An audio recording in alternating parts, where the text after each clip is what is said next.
Olá pessoal, boa noite. Eu preciso saber se vocês primeiro estão me vendo bem e ouvindo bem, hein? Eu estou com um fone diferente aqui hoje. Eu não sei se vocês estão me ouvindo direitinho. Aqui não sei se vocês estão conseguindo me ouvir bem, viu? Eu estou com um fone diferente aqui hoje que eu não sei se está funcionando legal, hein? Vocês estão me ouvindo bem? Com esse fone novo aqui, tentando ouvir vocês um pouquinho melhor. O outro fone está durando menos de uma hora, ele já é bem antigo, na verdade, está comigo desde antes de eu encontrar vocês aqui na página. Eu comprei esse fone novo, mas ele fica disparando umas maluquices aqui no meu ouvido, eu ainda estou aprendendo a lidar com ele. Se vocês estão me vendo bem, se estão me ouvindo bem, falem aqui nos comentários. Eu queria dar boa noite a todos vocês, dizer que são todos muito bem-vindos aqui hoje para conversarmos sobre esse tema que é tão importante, viu? Agora tem um barulho no fundo. Só estou ouvindo barulho no fundo, mas tá bom. Sim, esse barulho no fundo na verdade é meu ar-condicionado, viu? Vocês não vão conseguir melhorar muito isso não. Eu acho que eu não vou conseguir mexer na configuração. Ver se melhora um pouquinho agora, se eu conseguir aproximar o som. Estou tentando mexer aqui um pouquinho melhor, para que vocês possam me ouvir bem. Tá certo? Esse tema é um tema muito importante, né? Quando a gente vai falar sobre sexualidade, quando a gente vai falar sobre castidade, quando a gente vai falar sobre vida conjugal, é fundamental que a gente passe por esse assunto necessariamente. E nós reservamos, né? Aqui a Milena está falando, né, que o ar-condicionado é o nosso companheiro de live. É isso que vocês estão falando? Do ar-condicionado? Ele sempre faz esse barulho grande, né? Eu não consigo me livrar dele. Na verdade, dentro do meu escritório eu não consigo usar outro ar-condicionado que não seja portátil. Infelizmente, não tem como. E vamos dar início então, né, após esse período de boas-vindas aí, essa boa noite, para que todos possam nos acompanhar. Dizia eu, né, que era aritmético. Enfim, estava conversando com vocês aqui sobre essa questão da sexualidade e da castidade, né? A gente experimentou um movimento muito bonito recente aqui na página, de jovens que se mobilizaram para conversar sobre esse assunto, né? E olha aqui um diácono se apresentando para conversar com a gente hoje. Que honra, que honra. Eu fico muito feliz de ver diáconos e sacerdotes aqui, né, se apresentando para confirmar, para conversar sobre isso, né? Religiosos deonianos presentes em sua live. Legal, que legal. Muito obrigado. Muito obrigado. Opa, caiu aqui, tá vendo? Eu tenho que ajeitar isso daqui, gente. Eu tenho uma maneira de eu ajustar isso aqui melhor no meu ouvido, certamente, mas eu ainda não vou conseguir isso hoje, tá? Por enquanto, tenham paciência comigo, viu? Isso aqui tem uns tamanhos para ajustar do fone e tal. Eu tô tentando ajustar isso aí bonitinho. Bom, hoje o tema, para quem não sabe, homens e mulheres que nos acompanham nessa página, Abimael presente aqui sempre, né? Depois de ter brincado com o nome dele, ele ter ameaçado me matar a tiros. Eu dou sempre as boas-vindas, especialmente a ele, quando ele aparece aqui na live, em amor à minha própria vida, né? Então, sejam todos bem-vindos, em especial a Abimael. Bom, hoje nós vamos falar sobre pudor e puritanismo. Nós estamos nessa sequência de lives aí falando sobre castidade. Nós tivemos esse movimento lindo de jovens que se mobilizaram para vir aqui conversar sobre isso. Esse movimento lindo de pais que vieram aqui conversar, para aprender um pouco mais, para poder conversar com os seus filhos sobre esse tema, né? E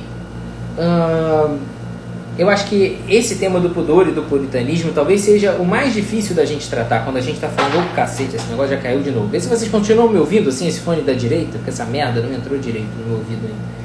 Meu ouvido parece ser muito pequeno com essa porcaria. E aí a gente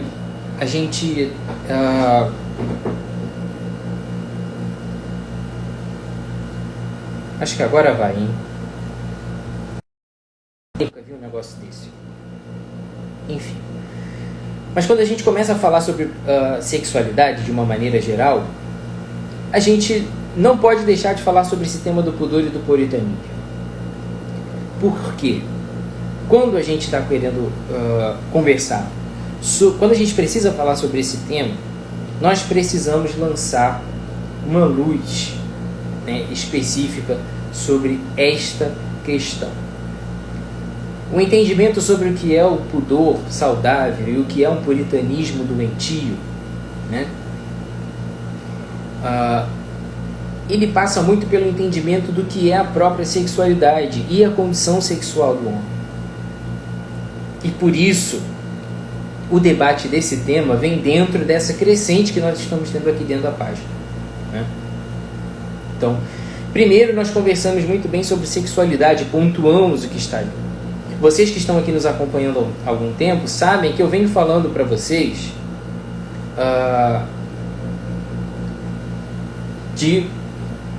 desse tema de maneira mais extensiva, e inclusive eu lancei para vocês um livro sobre castidade, um e-book falando sobre castidade, com a mensagem dos santos, né, que mais falaram sobre isso de maneira mais explícita, para que vocês pudessem se encontrar um pouco. E isso tem tudo a ver com o tema que nós estamos falando hoje. Você que ainda não baixou esse e-book, depois você vai lá no link na bio e se inscreve lá. E esse e-book, ele é condição fundamental para que a gente consiga progredir nesse assunto. Ali está a mensagem de santos, doutores da igreja, que nos ensinaram muita coisa, tá? A Milena está falando aqui que o e-book é maravilhoso e ele é bonito, né, em todos os sentidos. Ele fala muito sobre castidade, com a visão dos santos, que de alguma forma puderam compreender melhor do que nós essas questões práticas em relação à castidade e que traduziram o Evangelho para nós de uma maneira brilhante. Eu vou colocar o tema para vocês aqui: pudor e puritanismo.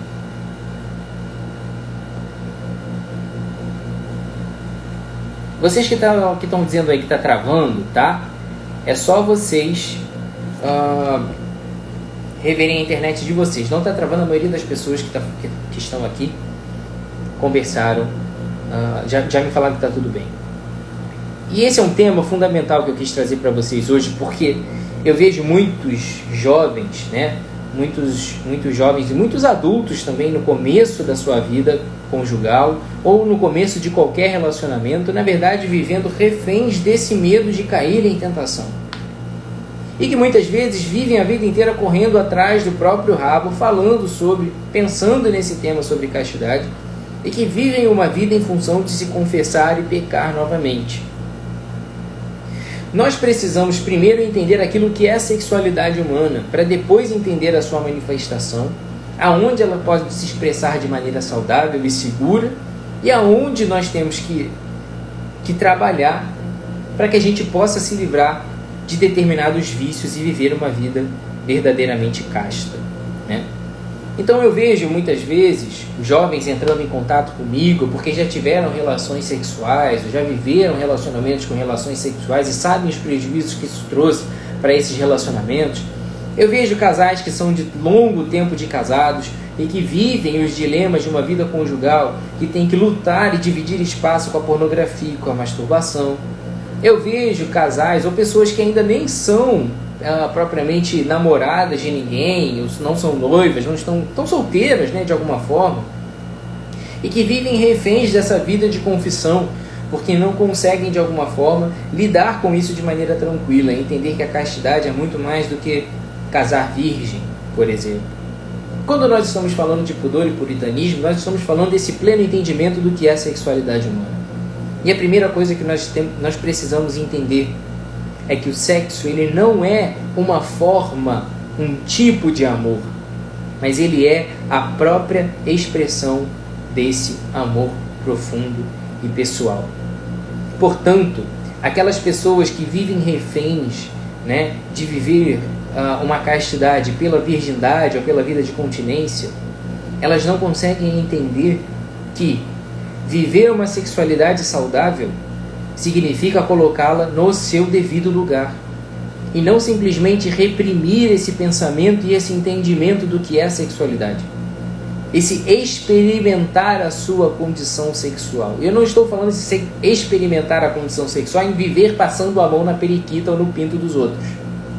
Não é esse experimentar sensorial, mas é esse experimentar a sua condição sexual na sua mais profunda natureza, tá? Então, esse fone de ouvido não vai ficar no meu ouvido até o final dessa live, gente. Eu não sei o que acontece com esse negócio. Quando eu começo a rir, esse negócio cai, tá? Bom, vocês continuam me ouvindo com fone só, depois eu tiro essa merda e fico sem fone nenhum, tá? Bom, mas o que eu tô querendo dizer pra vocês, de uma maneira geral, é que muitos jovens não conseguem entender a beleza de uma vida, de uma vivência sexual. Nem tô achando mais esse bagulho aqui. Acho que ele caiu em algum lugar longe até agora. É lá na puta que pariu. Tá bom, dane-se.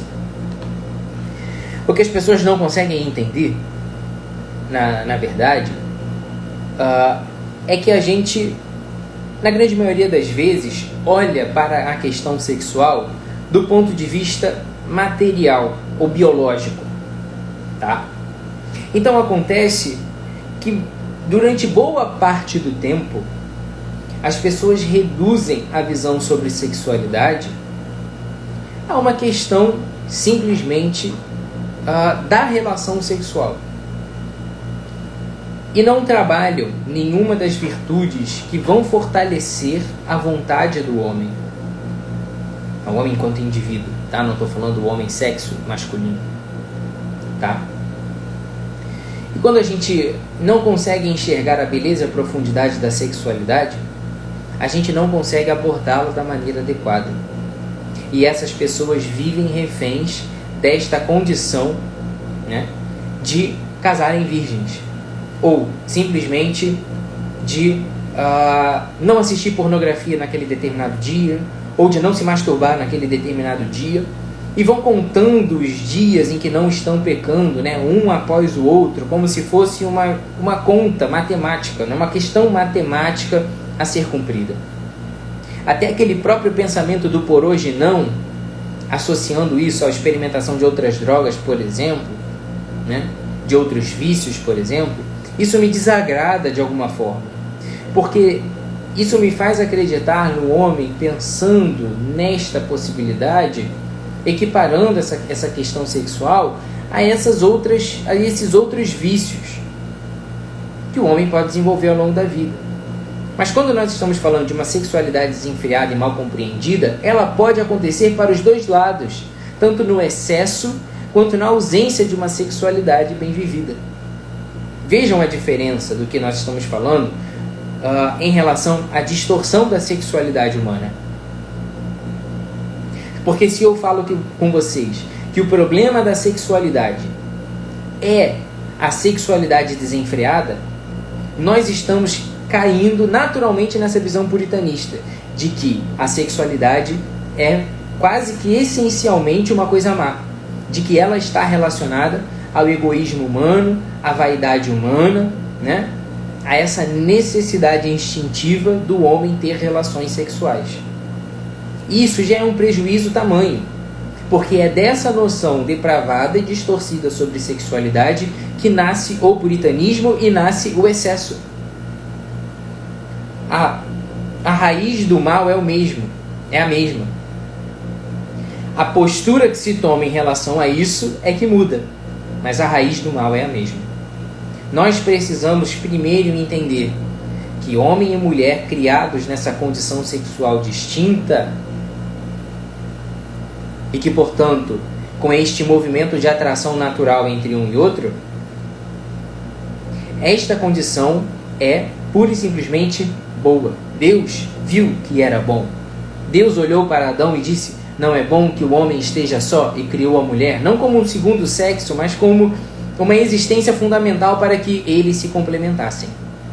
Não interessa quem veio primeiro ou quem veio depois, e nem é o objetivo do livro do Gênesis dizer quem veio primeiro ou quem veio segundo, em ordem de prioridade. Mas há ali uma sequência que faz com que a gente consiga entender a essência da natureza humana. A sexualidade, ela é uma forma, uma expressão desse amor pessoal, Isso precisa ficar muito na nossa cabeça. Isso precisa ficar muito na nossa cabeça. Portanto, a sexualidade só consegue expressar todo o seu valor, toda a sua beleza, toda a sua profundidade, toda a sua dignidade quando ela manifesta esse amor pessoal. E se eu estou falando que ele é pessoal, obviamente eu estou dizendo que ele não é geral. E esta resposta que é pessoal, ela dá valor, ela reforça o valor daquele outro com o qual você se relaciona. Não é um mero uso, não é a manifestação de um instinto egoísta. Nós não podemos entender a sexualidade como uma reação meramente biológica, como muitos acreditam. Muitos educadores sexuais hoje tratam isso e acreditam que estão tratando isso de uma maneira natural, mas estão falando desse assunto de uma maneira totalmente rasa e prejudicial e nociva e cruel. Nós não podemos entender que a resposta sexual do homem é pura e simplesmente uma manifestação corporal. Há uma relação pessoal que respeita a individualidade do ser, com todo o seu valor. Então, primeiro, nós só conseguiremos manifestar uma sexualidade saudável quando nós entendermos que cada ser humano existente, cada uma dessas pessoas com as quais nós nos relacionamos, é uma experiência de amor divina, única e irrepetível. Nós não podemos, portanto, desfigurar a sexualidade humana e entendermos como uma vontade. A simplificação da sexualidade leva à sua depravação, pura e simplesmente. Essa visão materialista sobre o homem, que faz com que ele seja nada mais, nada menos do que um objeto e amputa essa dimensão espiritual da sua existência, simplifica o homem e o coloca numa condição animal. E das duas, uma, fará com que esse entendimento sobre o sexo seja uma visão puramente biológica, de um instinto de sobrevivência, uma necessidade de reprodução, ou o colocará numa relação extremamente vulgar e corriqueira, de que é mais uma vontade a ser cumprida, como quem toma um copo d'água para matar a sede. Entende? Todas essas visões simplificadas acabam por gerar condutas inapropriadas em relação à sexualidade. E isso é muito triste. Porque cada pessoa que vive só um pedaço daquilo que ela deveria ser, vive uma espécie de frustração e tristeza. Vive uma vida sexual pela metade. Seja ela na sua individualidade, seja ela dentro da vida conjugal. Por essa falta de entendimento de toda a dimensão sexual do homem, é que muitos casais de namorados vivem simplesmente pelo medo de se encontrar, por ser sempre uma ocasião de pecado. Porque, ora, não trabalham esse entendimento da vida do outro como algo sagrado a ser preservado, a ser contido, a ser cuidado, a ser guardado. Vivem olhando para a sua sexualidade desse ponto de vista da vontade de transar, da vontade de realizar aquele desejo, como um apetite sexual, como quem tem fome de comida e tem fome de relação. Obviamente que há uma dimensão, mas os prazeres que o sexo propriamente envolve.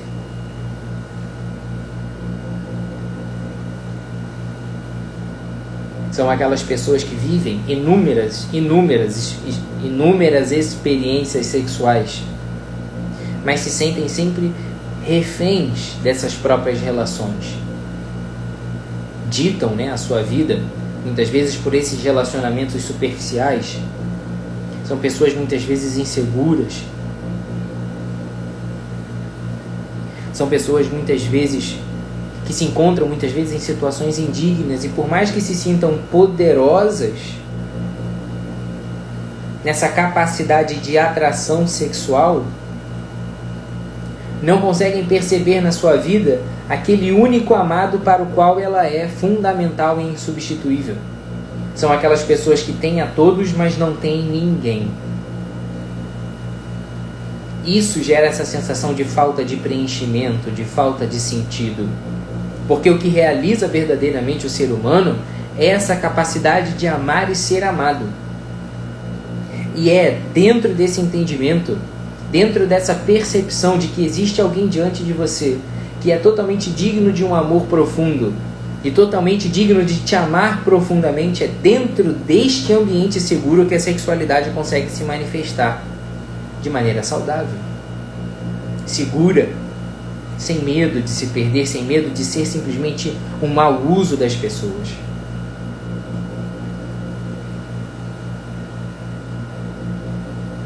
Acontece que na grande maioria das vezes os jovens entram para os relacionamentos já com uma educação sexual totalmente destruída, com o imaginário totalmente destruído.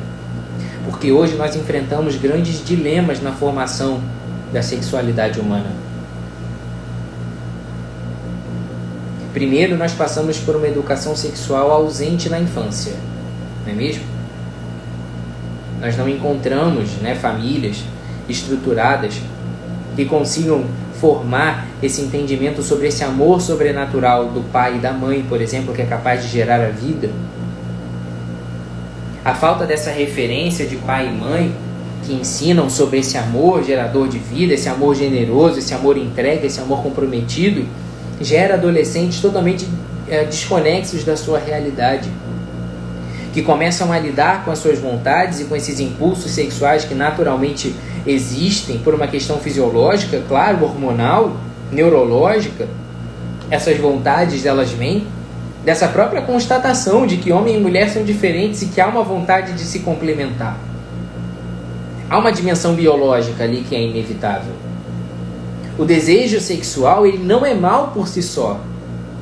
E isso é uma coisa que tem que ficar muito bem sedimentada na cabeça das pessoas. Vejam, isso é fundamental que vocês entendam hoje. Nós temos muitos jovens aqui nos acompanhando, muitos casais recém-casados aqui nos acompanhando, ou casados de longa data nos acompanhando, que vivem esse dilema. Que acham que toda vez que existe um desejo sexual, que toda vez que existe uma vontade em si, que isso é o diabo falando com elas, e a gente não pode entender a nossa sexualidade como isso. Entender o nosso desejo sexual como algo essencialmente mal. Não!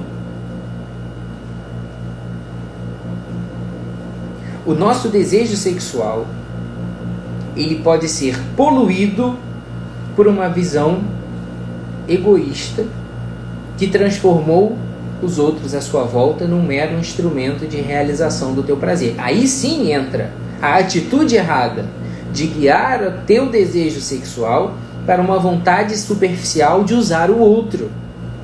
Aí está o erro. Existem muitos casais que vivem tristes e namorados que vivem tristes essa realidade desse fogo, dessa paixão que existe entre os dois. E hoje eu digo uma coisa aqui sem medo nenhum de errar.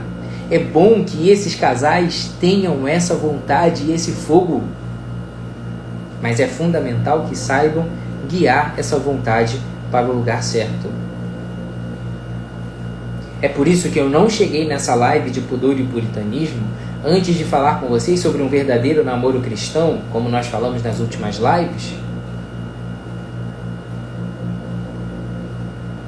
Eu não falei com vocês sobre pudor e puritanismo antes de falar sobre o que é a sexualidade humana. Eu não falei para vocês sobre pudor e puritanismo sem falar antes o que é uma família. A tua família começa agora, Foi o tema de uma das nossas lives. Se nós entendemos que a nossa vida tem que ser essa manifestação de caridade a todo tempo, não será diferente também na nossa sexualidade.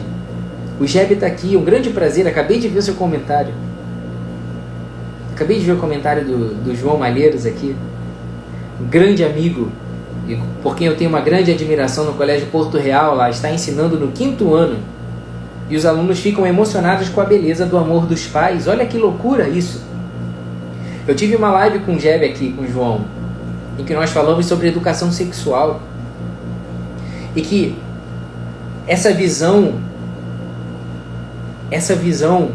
reduzida sobre sexo, sobre sexualidade, sendo pura e simplesmente o sexo, nos impede de ensinar os nossos jovens hoje em dia sobre o que é esse exercício da sua sexualidade.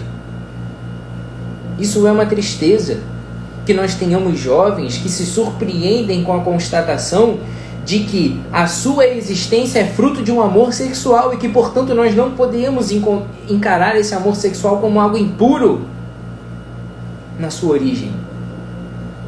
Muitas vezes nós encontramos pessoas que depravaram esse entendimento de sexualidade e que hoje vivem como animais, como bestas, de fato. O João está aqui me convidando ao vivo para fazer uma outra live em abril. Eu faço com o maior prazer, é uma alegria muito grande. Nós temos que falar sobre esse tema. Mas se nós vamos caminhando nesses degraus bonitinho e aprendendo sobre isso, primeiro sobre o amor, o que é o amor, o que é esse cuidado e o que significa esse amor pessoal, que é se relacionar com o outro por inteiro e não com um pedaço dele, não se relacionar com um amado só por um pedaço daquilo que ele é. Se nós entendemos que há naquele outro todo um conjunto a ser amado, um corpo e um espírito a ser amado, dotado de toda a sua dignidade que precisa ser preservada, aí haverá e que em você existe essa vida a ser preservada, esse corpo e alma, né, a serem preservados, aí surge naturalmente uma vontade de cuidar. Ora, quantas pessoas vivem a vida, né, correndo atrás do próprio rabo, tentando fugir do pecado, dos desejos, etc., e não conseguem perceber que essa plena dimensão, esse pleno entendimento da dimensão do amor, como isso que dá sentido à nossa vida e que nos faz ser verdadeiramente felizes, cumprindo aquele objetivo para o qual nós fomos criados. É nesse entendimento que nós conseguimos nos encontrar. Quando nós entendemos que fomos criados para sermos verdadeiramente felizes, plenamente amados e cuidados, e que o custo da nossa vida é esse amor generoso de Deus derramado por cada um de nós, nós não nos permitimos ser seduzidos por nenhum amor menor do que esse. E que esse corpo que abriga a nossa alma, esse corpo precisa ser igualmente cuidado. E que, portanto, não cabe uma relação sexual eventual com alguém com o qual nós não nos comprometemos. Porque nisso nós estaremos sendo iguais aos animais.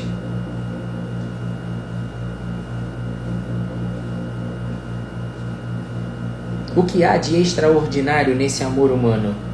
Essa capacidade de se envolver pessoalmente, de não ser pura e simplesmente uma perpetuação da espécie. E é nesse sentido que a igreja nos propõe que o sexo tem um caráter unitivo e procriativo, porque ele não é mero instrumento de perpetuação da espécie. Ele é um envolvimento de dois seres criados com todo o amor e para o amor. E é nesse sentido que o matrimônio precisa ser encarado como um ambiente natural onde a sexualidade se manifesta de maneira total e absoluta e restrita. Na terça-feira nós teremos uma live sensacional e imperdível para finalizar essa sequência de lives sobre a castidade. Eu venho conversando com vocês aqui há muito tempo sobre isso. Criei com muito carinho esse e-book para vocês para falar sobre castidade, com a visão dos santos, homens que foram doutores da nossa igreja, que experimentaram esse amor de Cristo de maneira profunda e conseguiram traduzir para nós o que é a castidade de uma maneira muito prática. E já na terça-feira agora, nós encerraremos esse ciclo de lives com a oportunidade de vocês participarem de algo ainda maior. Que nós nos aprofundaremos de vez na castidade e estudaremos esse tema de uma maneira ainda mais ampla e mais profunda. E nós nos libertaremos de vez desta visão totalmente materialista sobre sexualidade. Muitas pessoas olham para a sexualidade e veem simplesmente essa compulsão sexual, esse desejo sexual, como uma vontade natural a ser cumprida e ser saciada. E muitos jovens, quando olham para isso, encaram isso dessa maneira, superficialmente natural, simplesmente vão dando vazão a esse sentimento, essa vontade, se relacionando com todo mundo superficialmente, passando, por vários corpos, sem conhecer esta pessoa que está ali dentro desse corpo. É como se a gente entrasse na piscina e ficasse ali no raso o tempo todo e não conseguisse mergulhar de uma maneira e se banhar verdadeiramente.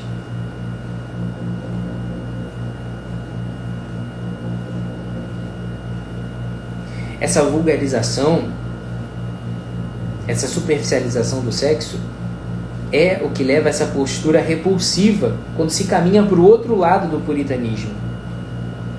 É a falta de entendimento da beleza do sexo que faz com que muitos hoje dentro da igreja, seja a religião que for, encarem o sexo dessa maneira pressuposta como má. Como se os nossos desejos fossem invariavelmente nos levar à perdição e precisasse ser reprimido. Eu ouço muito falar sobre uma tal de crença limitante. Eu não gosto desses jargões beatos quando a gente vai falar sobre religiosidade e sexualidade. Porque a religião nada mais é do que um conjunto de práticas que eleva a nossa experiência humana e nos aproxima de Deus.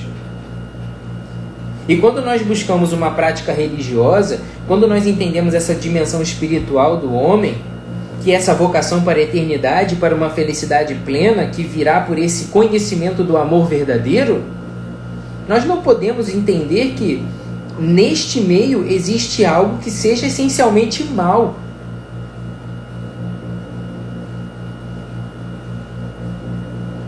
É isso, esse entendimento, essa visão impregnada de maldade, de pornografia e masturbação, é essa visão impregnada de malícia, que olha para um corpo bonito e só consegue enxergar uma vontade de possuí-lo e não de cuidá-lo, e não de fazer com que aquele corpo e aquela pessoa dure para a vida eterna.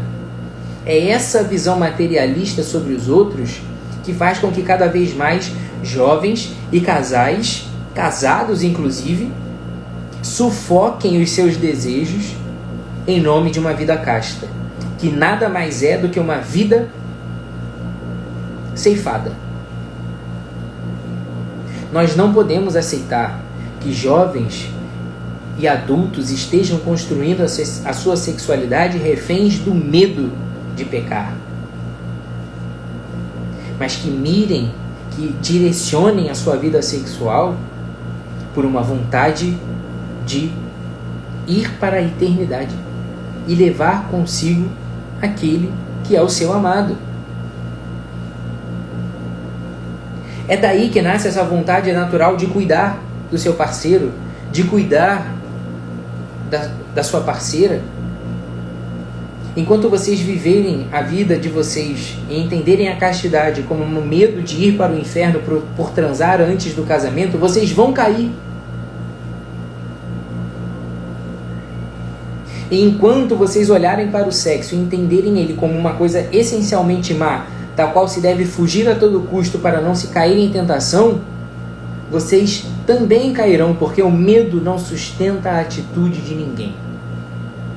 Quer um exemplo claro da realidade que nós estamos vivendo agora? Lockdown. O medo de morrer sustenta as pessoas em casa por alguns meses no máximo. De repente você vê naquela sua fraqueza, que já é o próprio medo de morrer.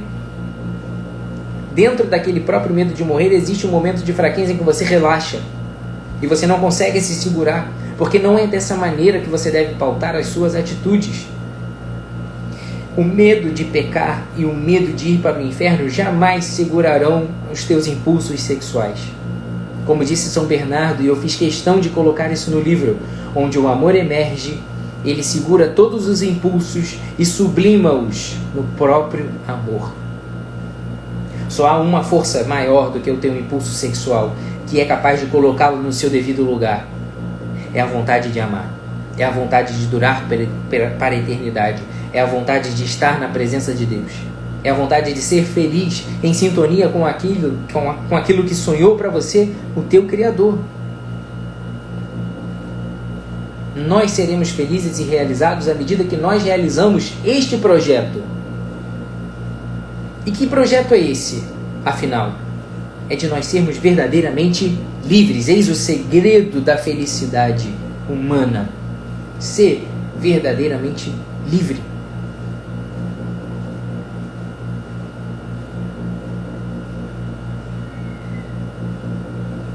É esta liberdade que nos permite escolher adequadamente o bem.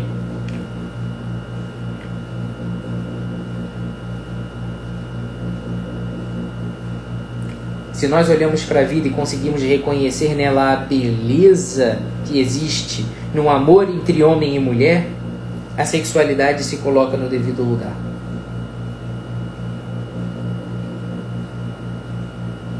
Ponto final.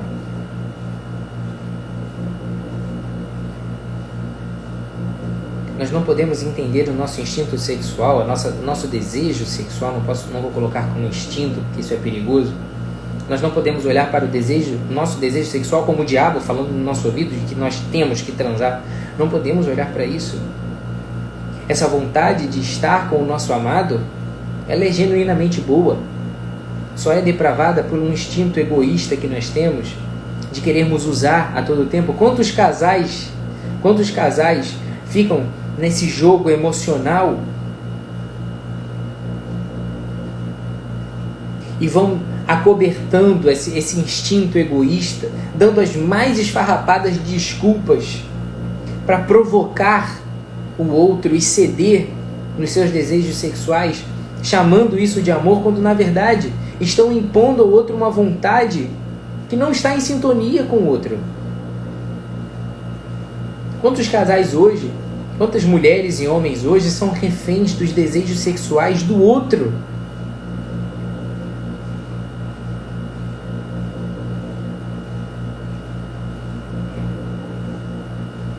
Quantas vezes esses casais não conseguem sair de uma vida de sexualidade desregrada porque não conseguem trabalhar com a verdade, de dar nome aos bois e falar: isso daqui, eu transo com a minha namorada, eu transo com o meu namorado, enfim. Não porque eu a amo profundamente, confio e sei que a gente vai ficar junto para sempre, mas porque eu quero e ponto. Porque eu sou fraco. Porque a rigor, você não sabe se você vai ficar com a sua namorada ou com o seu noivo para sempre. Porque a qualquer momento, no dia seguinte, você pode desistir. Isso não vai te impor nenhum problema. E por isso o casamento hoje é uma realidade para muitos tão repulsiva. Porque é neste lugar onde se firmou um compromisso diante de um altar de ser fiel para a vida toda. É nesse campo seguro da fidelidade onde o amor consegue se manifestar livremente. Onde não há dúvidas sobre o amanhã. Claro, se você considera que a tua palavra tem valor. Se você diz que é sim e não é não. Por isso eu bato tanto na tecla que eu falo aqui para vocês que namoro e noivado é um período de conhecimento. E esse conhecimento não é um conhecimento puramente sexual. É um conhecimento de caráter. É um conhecimento sobre a espiritualidade, sobre os valores do outro. E por isso que eu digo, muitas vezes, existem casais que até viverão uma realidade de uma vida sexual ativa antes do casamento e que conseguirão depois viver uma vida conjugal tranquila. Sem gerar polêmica nenhuma aqui, vocês conhecem, obviamente, casais que já transavam antes do casamento. Se expuseram a esse risco e conseguiram superar depois e casar e viver bem. Mas eu digo a vocês com toda tranquilidade, Essa vivência sexual é, na grande maioria das vezes, para os casais que estão se conhecendo, uma cortina de fumaça que esconderá as verdadeiras preocupações que vocês deverão ter no conhecimento pessoal.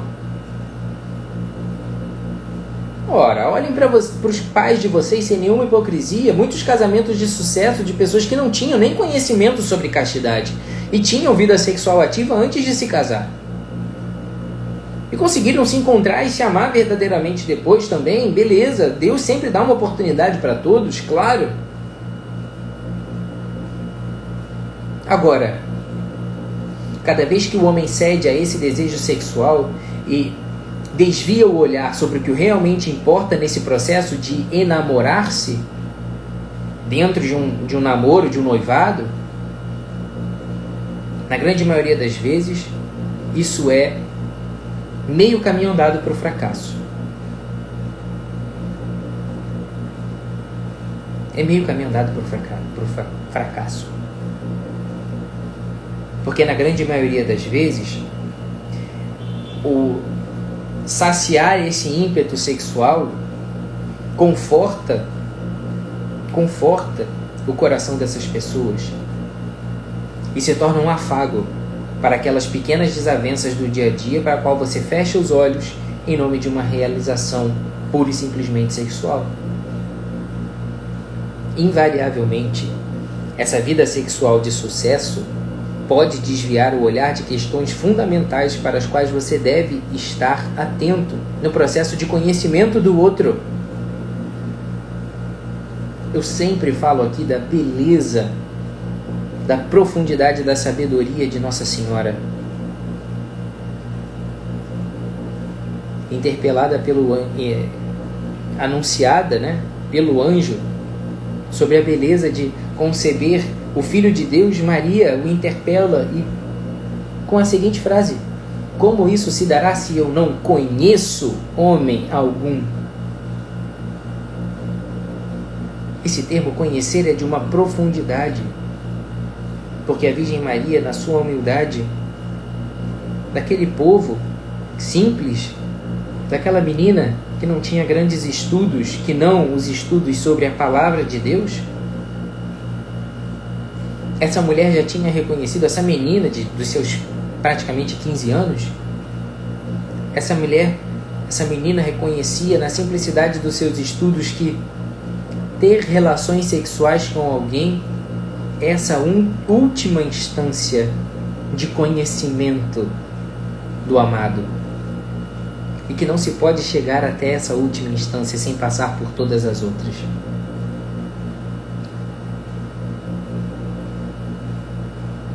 Que é nessa profunda intimidade que o amor assume a sua plenitude na natureza humana. O amor sexual do homem é um amor por excelência, porque é um amor gerador de vida, e nisso há uma beleza inquestionável. Portanto, quando é que ele se torna feio e repulsivo? Quando não cumpre essa função de ser um amor generoso, e que é, portanto, aquele amor que não se dá, mas que quer tomar do outro aquilo que ele é. Tomar para si como se fosse um pedaço de carne. Já falo aqui isso tantas vezes, né? Como nós estamos acostumados a olhar, sair por aí nas festas e olhar as pessoas simplesmente nesse trabalho de caça uns dos outros. Dessa conquista rasa e superficial, numa roupa vulgar, que expõe a pessoa no seu corpo, mas que não abriga mais o mistério das pessoas, que coloca essas existências escancaradas por aí, que banaliza essa condição sexual do homem, que é essa verdade inevitável de que nós somos homens e mulheres, e que essa diferença nos instiga e nos impulsiona esse movimento de complementariedade. Nós nos afastamos dessa contemplação maravilhosa, dessa realidade sexual, e nos aproximamos dessa visão puramente biológica e expomos aquilo que se torna vulgar, ao invés de escondermos a nossa intimidade e protegermos aquilo que é valioso.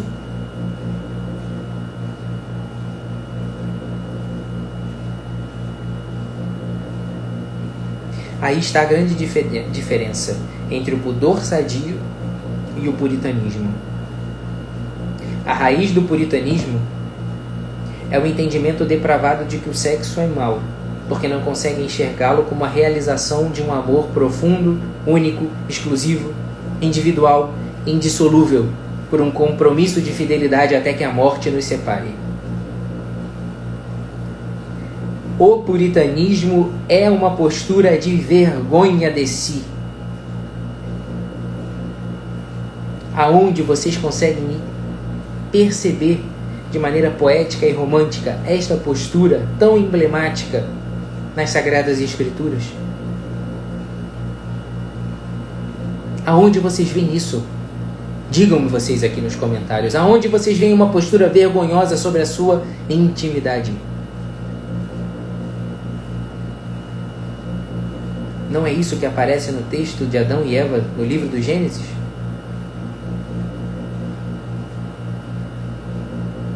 Adão e Eva estavam naturalmente nus no paraíso. E Deus passava por entre eles. E eles estavam nus. Porque eles eram íntimos de Deus. Próximos de Deus. Eles não haviam rompido com Deus. Não havia distância entre eles.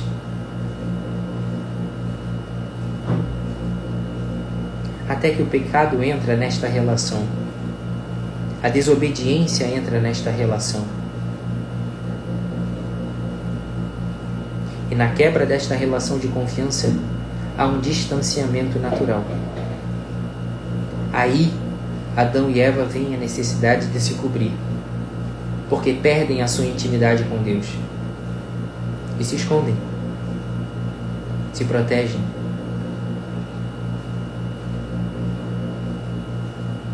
Esta postura vergonhosa veio de uma desfiguração, de um não cumprimento da sua vocação, de uma traição. Quando nós traímos a nossa natureza, quando nós traímos essa relação de amor individual, exclusivo, fiel, nós sentimos vergonha. Quando o homem olha para o sexo e vê uma coisa vergonhosa, depravada, puramente utilitarista, uma visão unicamente biológica de saciar uma vontade, vem a vergonha, o excesso de pudor, a incapacidade de olhar a beleza do sexo e de colocá-lo no seu devido lugar.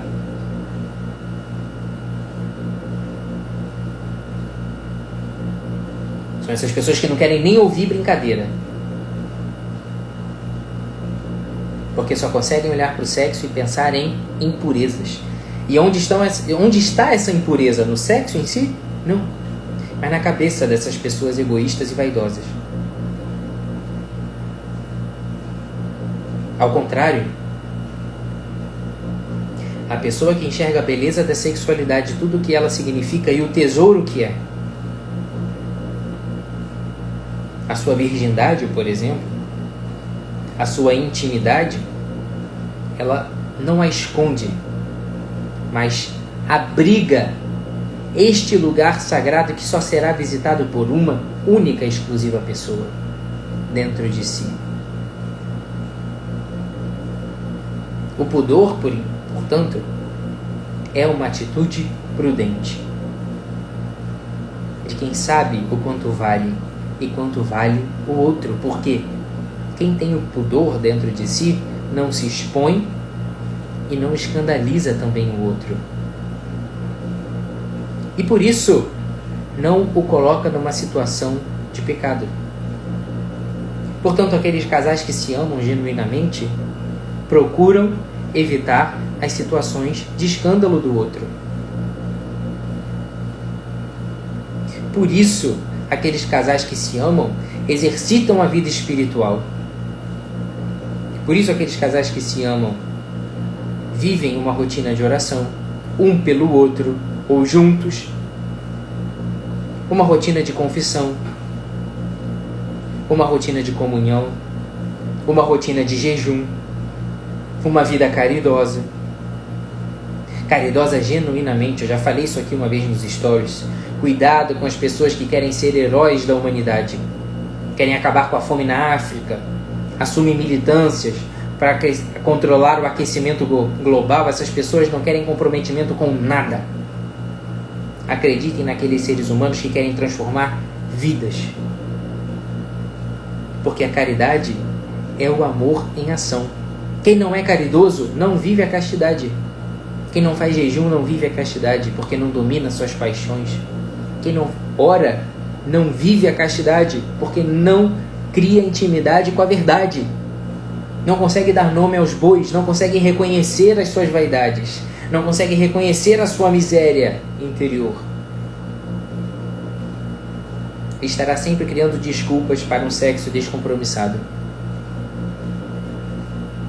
Estará sempre criando circunstâncias favoráveis para as suas relações pessoais superficiais.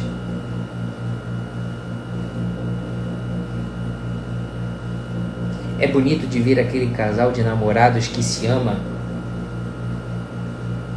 que está muito tempo junto e que luta, que sofre quando cai, mas que luta, que não desiste.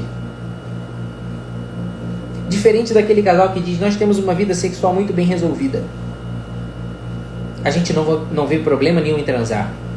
A gente não vive problema nenhum em falar sobre isso, porque a gente sabe que a gente se ama e se valoriza, que a gente consegue fazer tranquilo isso. Casa e acaba o casamento em 1 a 2 anos, no máximo. Porque viveu mentindo um para o outro, criando desculpas e subterfúgios para transar eventualmente, prometendo um amor eterno que ainda não existia. Da mesma forma, aqueles casais que vivem a repressão total da sua vontade e dos seus desejos, criam uma postura repulsiva sobre o sexo, por influência de uma má educação familiar, de uma pressão externa da família, de uma má experiência de doutrinação na igreja. Inclusive, reprimem os seus desejos sexuais como algo impuro que vem do diabo. Muitos desses casais falam: a gente não tem problema nenhum sobre sexualidade. Falava isso com o Jota aqui há pouco tempo numa live,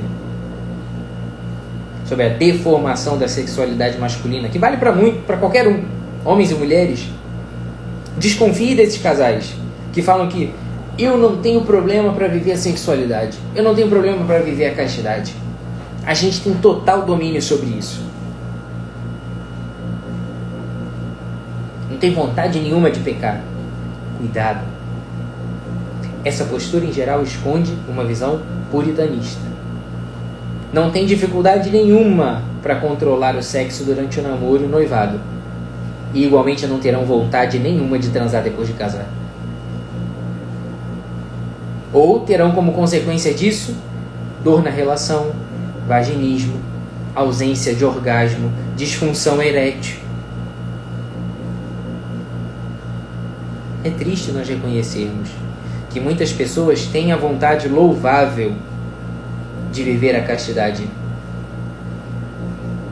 mas só a entendem como uma regra a ser cumprida, como se fossem ganhar um selo de qualidade do "esse pecado eu não cometi". Mas falam mal de todo mundo, são extremamente egoístas, vaidosas, soberbas, mentem, são avarentas, são pessoas extremamente iradas.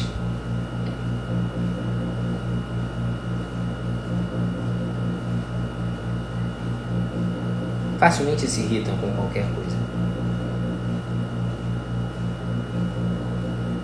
Facilmente se irritam. Ofendem aos outros.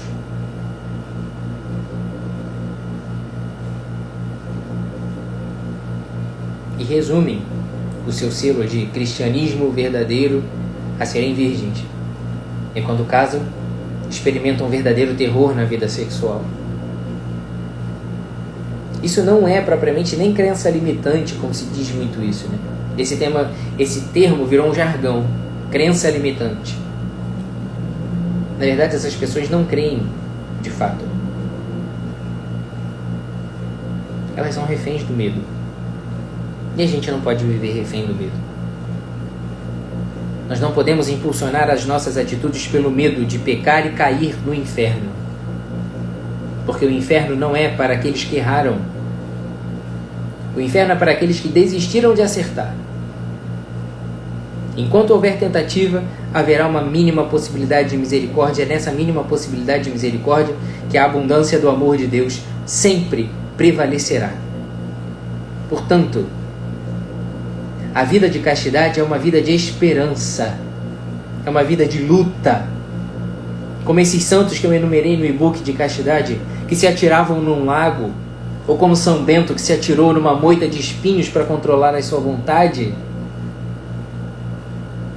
que são santos de altar com aquela expressão olhando para o céu, mas que não conquistaram aquilo à custa de um distanciamento da realidade, mas abraçaram essa realidade com toda a sua humanidade.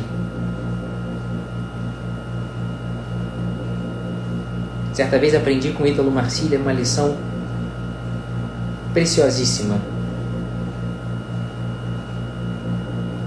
Muitas vezes, o que nós precisamos para a nossa vida é entender esse amor humano ilimitado com o qual nós temos que conviver. Muitas vezes é isso que nós temos a oferecer ao nosso amado e a Deus. Esse amor cheio de vaidades, esse amor cheio de vontades, esse amor que enfrenta as suas quedas, as suas limitações, mas que enfrenta, que não desiste e que nem fecha os olhos para essa luta e se torna pedra. Nós não somos feitos de pedra.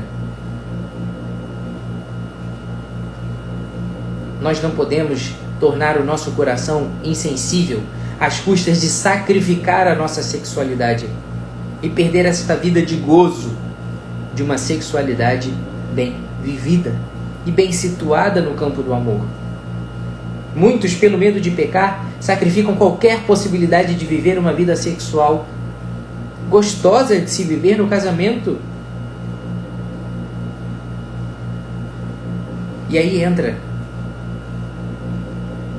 o ensinamento que eu tive com Ítalo quando fiz o eixo, inclusive. Na nossa Bíblia, na nossa tradução, quando Jesus reaparece para Pedro, ele pergunta 3 vezes se Pedro o ama. Não é? Acontece que a nossa tradução ela é um pouco empobrecida. Primeiro, Jesus pergunta 2 vezes a Pedro se Pedro o ama com aquele amor ágape. Pedro agapomê. Pedro fica sem reação, porque ele não tem esse amor perfeito para dar. Depois, Jesus o interpela mais uma vez e diz: Pedro, Filomê, você me ama com esse amor humano? Com esse amor de amigo? Você tem isso para me oferecer? E ali Pedro se abre de uma maneira linda e diz a ele: Senhor, tu sabes. Essa mesma relação pessoal, e é lindo que nós nos coloquemos no nosso lugar no Evangelho todos os dias.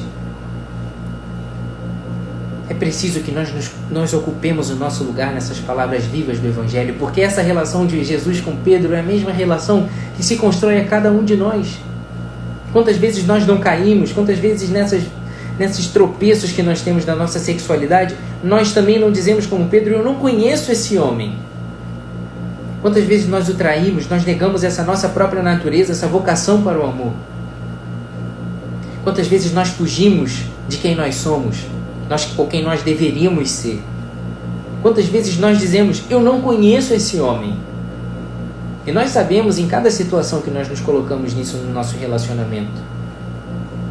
Esses dilemas que nós vivemos na construção da nossa sexualidade, que é muito difícil mesmo. E quando nós avistamos Jesus ao longe e nós nadamos em direção a Ele como Pedro nadou, e nós mergulhamos nesse mar e nadamos de volta, despido das nossas vestes, totalmente desconstruídos novamente, e a gente chega até Ele e tudo que Ele nos pergunta novamente é isso: você me ama com esse amor que você tem para dar, com esse amor que está aí no teu coração, que eu sei qual é. Que nós saibamos ser honestos e dar tudo desse amor que nós temos, sem ressalvas, sem puritanismo. Que nós saibamos, de coração aberto, encarar a nossa sexualidade como uma luta diária, como essa manifestação do nosso amor, que de vez em quando descaceta para um lado ali, mas que a gente puxa de volta. Nós não podemos viver a sexualidade mais reféns do medo. Não podemos. Existe uma vida linda de casados que nós podemos viver na nossa família e gozar de uma vida sexual plenamente realizada. E muitos casais hoje sepultam a sua vida conjugal no sexo. Transformam a cama do casal, que deveria ser um altar, em um túmulo. Nós estamos perdendo essa oportunidade única de manifestarmos dentro da nossa vida conjugal esse amor perfeito, humano, esse amor por excelência, generoso, capaz de dar a vida, porque a gente ainda olha para o sexo como uma coisa ruim. Quantas mulheres têm vergonha de tratar essas disfunções sexuais, quantos homens têm vergonha de tratar essa disfunção sexual porque acham que estão se preocupando com bobeira, porque tem coisa mais importante nesse mundo, porque transar é para fazer filho e acabou. Quantas pessoas vivem uma vida aberta à vida, uma vida conjugal aberta à vida, tem filho a rodo, vivem na igreja ajoelhados no altar, mas são amargurados em relação à sua vida familiar.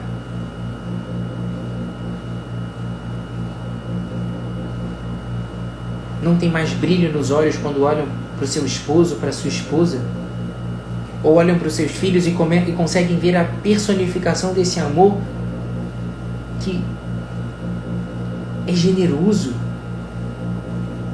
esse amor que morre um pouco pelo outro.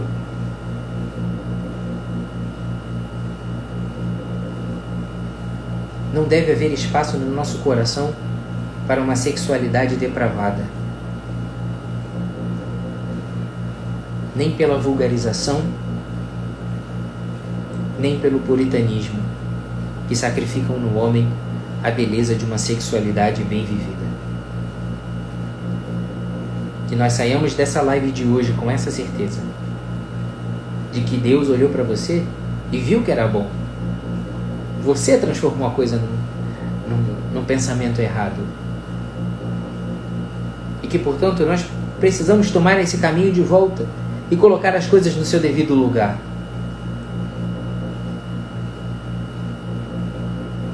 Na grande maioria das vezes, a nossa saída será entender finalmente: não foi para isso que eu fui criado. Eu não fui criado para uma vida pela metade.